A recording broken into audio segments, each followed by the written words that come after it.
일반적으로 중도금이 지급된 경우에는 민법상 쉽게 인정되는 계약금을 포기하면서 계약을 해지하는 그 단계가 안 되기 때문에 중도금까지 지급된 경우에는 수분양자로서는 일방적인 계약 해제 사유가 아닌 분양계약서 상에서 특별히 규정된 계약상의 해제 사유에 해당하는지 여부를 따져보셔야 하는 단계에 이릅니다.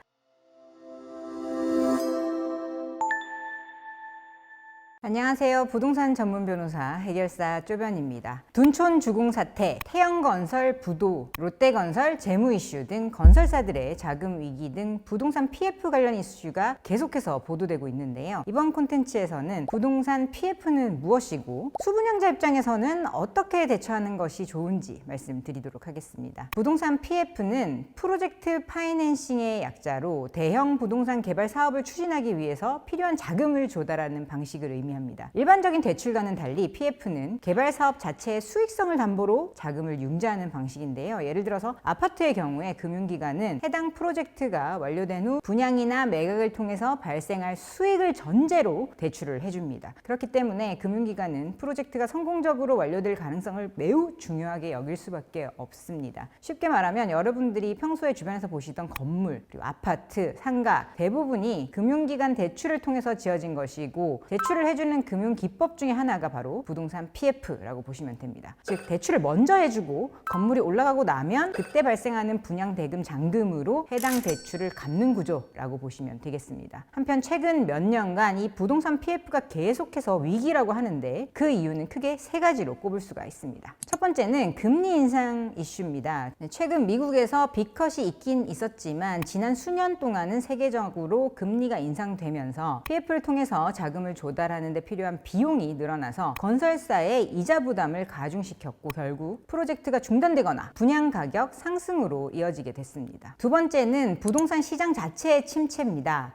부동산 PF의 성공 요인 중 하나가 부동산 시장의 지속적인 성장을 전제로 하는데요. 레버리지를 10배, 15배 이렇게 두다 보니까 조금만 시장이 휘청이게 되면 감당하기가 어렵게 되는 겁니다. 실제로 부동산 시장이 침체되면서 분양이 원활하지 않거나 매매가가 예상보다 낮아지게 되면 PF로 자금을 조달한 프로젝트의 수익성 자체가 떨어지게 되고 결국은 금융기관이 자금을 회수하지 못하는 상황이 발생하고 있습니다. 세 번째는 건설사와 시행사의 재정난인데요. 인건비 상승 등의 이유로 많은 건설사와 시행사들이 자금난을 겪고 있고 그로 인해서 프로젝트가 지연되거나 중단되는 사례가 늘어나고 있습니다. 이런 상황에서 수분양자는 입주가 지연이 되거나 아예 계약 자체가 무효화되는 등 그 피해를 고스란히 받을 수밖에 없는 상황이 되고 있는 건데요. 결국 수분양자의 입장에서는 부동산 PF에서 가장 큰 리스크는 공사 현장이 멈추는 것인데 이 분양계약을 체결하고 계약금, 중도금까지 지급했음에도 불구하고 건설이 완성이 되지 않거나 혹은 날림 공사가 된다면 금전적으로 막대한 피해를 입을 수밖에 없습니다. 그런 상황에 이르게 되면 사실상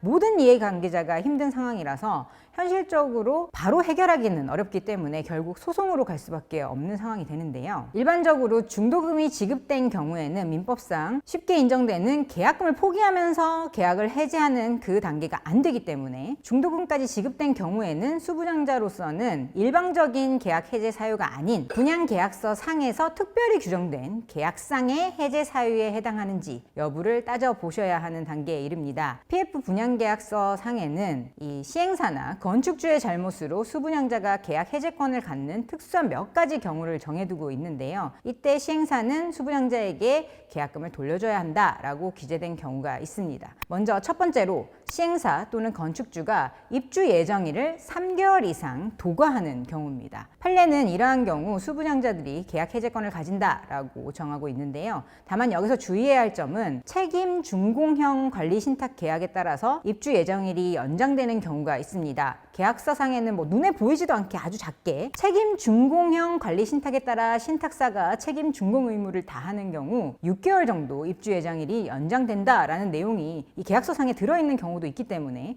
꼼꼼하게 살펴보셔야 됩니다. 이와 관련해서 많은 분들이 입주 예정일이 지난 것을 이유로 이게 사기당한 거 아니냐, 그래서 취소를 주장하는 경우도 많지만, 시행사나 건축주 역시 이 입주 예정일 도가를 예측했다고 보기가 어려워서 계약상 내용을 벗어나서 사기 취소나 착오 취소 등의 주장은 잘 받아들여지지 않는다는 점도 유의하셔야겠습니다. 그리고 입주 예정일 3개월이 도가된 경우에도 적어도 6개월 이상 상당히 긴 기간이 도가됐다면 입주 예정일 도가로 인한 계약 해제 자체가 받아들여질 가능성이 아주 높지만, 만약에 3개월, 5일 이런 식으로 며칠 정도 도가된 경우에는 그 정도 기간을 어겼다는 그 단 한 가지 이유만으로 계약 전체가 해제된다고 보기는 어렵다는 판단이 나올 가능성도 있기 때문에 이 부분도 아시고 계셔야겠습니다. 두 번째는 과장 광고 등으로 인해서 시행사가 시정명령 같은 걸 받는 경우가 있습니다. 이러한 경우에도 이 수분양자가 계약 해제권을 갖는다라고 분양계약서에 규정된 경우가 많은데요. 건축물 분양에 관한 법률에 의거해서 이러한 경우 회사에서는 이를 공표하도록 되어 있기 때문에 소송을 진행하면서 필요시 구청이나 시청 등의 사실조회 신청을 해서 시행사가 이런 시정명령을 받은 사실이 있는지 확인하는 것이 필요합니다. 다만 무조건적으로 사기로 고소하겠다라는 분도 계신데요. 이 민사상 사기, 형사상 사기는 이름은 같지만 범주가 좀 다를 수가 있어서 과대 광고의 정도가 심각한 경우가 아닌 이상 사기 혐의로 유죄 판결이 나오지 않을 수도 있기 때문에 먼저 변호사와 상담부터 해보시는 것을 권장드리겠습니다. 앞서 말씀드린 내용은 법적인 판단을 받게 되는 경우 인정되는 해제 사유들에 대해서 말씀을 드렸습니다. 그런데 이 분양계약 해제 부분이요, 소송을 통하지 않고 계약금 포기 정도에 준하는 조건으로 내가 이 계약에서 빠져나오는 것을 목표로 하신다면 그러한 프로세스도 가능한 경우들이 있기는 있습니다. 따라서 이 분양계약 문제로 고민하고 계신다면 꼭 경험이 많은 부동산 전문 변호사의 상담을 받아서 진행하시기 바라겠습니다. 지금까지 부동산 PF 문제와 수분양자의 대처 방안에 관해서 말씀을 드렸습니다. 도움이 필요하시면 언제든 법무법인 로인으로 연락해 주시기 바랍니다. 부동산 사건 경험이 많은 변호사들이 친절하게 안내해 드리도록 하겠습니다. 앞으로도 실생활에 도움이 되는 부동산 법률 정보 알차게 전달해 드리도록 하겠습니다. 고맙습니다.